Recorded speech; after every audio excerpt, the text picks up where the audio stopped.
శివ గోవింద గోవింద హరి గోవింద గోవింద. ఉత్పాతములు ఎన్నో ఉత్పత్తిల్లేను తోక చుక్కలు. వీర బ్రహ్మేంద్ర స్వామి శరణం చరణం శరణం సర్వాంతర్యామి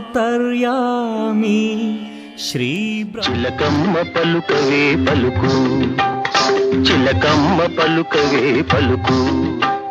వీర బ్రహ్మం వాక్కు నిత్యమై సత్యమై విశ్వమంతా గూఢమారు మ్రోగేట. వినరా వినరా ఓ నరుడా, బ్రహ్మం మాట పొల్లుబోదురా, కాల జ్ఞానం కల్లగాదురా. వినరా వినరా ఓ నరుడా, నందామయ